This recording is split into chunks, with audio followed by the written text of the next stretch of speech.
bien-aimés dans le Seigneur, je vous salue. J'invite les monitrices et les moniteurs, ainsi que les enfants et les jeunes de l'école du dimanche, à se lever maintenant. Prions. Seigneur, envoie-nous ton Esprit Saint, ouvre nos cœurs et nos oreilles, afin de bien comprendre ta parole. Amen. Vous pouvez vous rasseoir. En lien avec le thème de ce mois de novembre, qui est « Au nom de Dieu, persévérer, le Seigneur viendra ». Je vais vous partager aujourd'hui un verset de la Bible dans Matthieu, chapitre 24, verset 13. Je répète, Matthieu, chapitre 24, verset 13, et qui dit au nom de Jésus, « Mais celui qui persévérera jusqu'à la fin sera sauvé. » Mais celui qui persévérera jusqu'à la fin sera sauvé.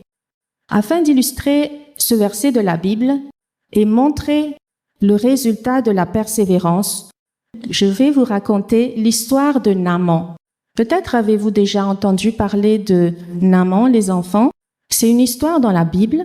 Donc, c'est un chef de l'armée royale de la Syrie. Donc, c'est un homme fort qui a eu le respect et la confiance ainsi que la considération de son maître. Malgré la force de cet homme avait la lèpre. La lèpre, c'est une maladie auparavant qui a été très grave, qui pouvait se transmettre aux autres personnes, et même les gens avaient peur d'avoir la lèpre. Mais aussi, les personnes de la lèpre, on les mettait un peu de côté, donc on ne voulait pas trop se mélanger avec les personnes qui avaient la lèpre. Mais qu'est-ce qui s'est passé dans cette histoire de Naaman? Il avait une servante, une jeune servante, qui lui a conseillé d'aller voir le prophète Élisée, un prophète qui, selon elle, guérit la lèpre. Donc Naaman est allé voir le prophète Élisée et lui a dit de se laver 7 fois dans le fleuve de Jourdain. 7 fois. Donc en entendant ça, Naaman n'était pas très convaincu. Il a dit, comment je dois aller dans ce fleuve et pourquoi pas un autre fleuve? Est-ce que ça va vraiment guérir de ma lèpre? Et donc Naaman est parti se laver dans le fleuve du Jourdain.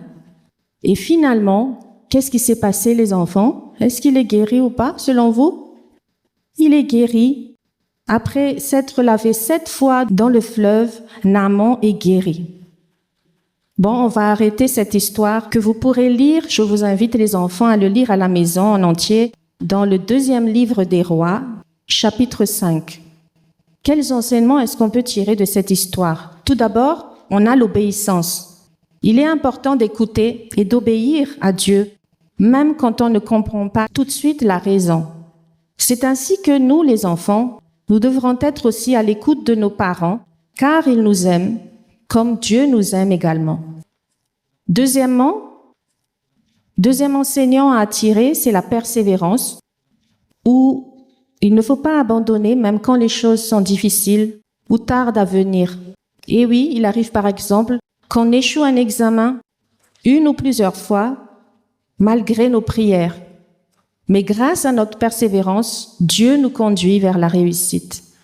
Enfin, 3e enseignement qu'on peut tirer de cette histoire, c'est la confiance en Dieu. Dieu apporte des bénédictions et de grandes choses dans notre vie lorsque nous lui faisons confiance. Confions-nous en lui, car il peut tout faire. Remettons tout ce qu'on a dans notre vie, nos projets, nos difficultés, nos peurs entre ses mains. Donc, on va répéter une dernière fois ensemble, les enfants, la parole de Dieu qu'on vient de vous partager dans Matthieu, chapitre 24, verset 13. Mais celui qui persévérera jusqu'à la fin sera sauvé. Prions. Seigneur, merci pour l'histoire que tu nous as appris aujourd'hui. Merci de nous apprendre à persévérer quand c'est difficile. Donne-nous aussi la force d'obéir à ta parole. Au nom de Jésus, Amen.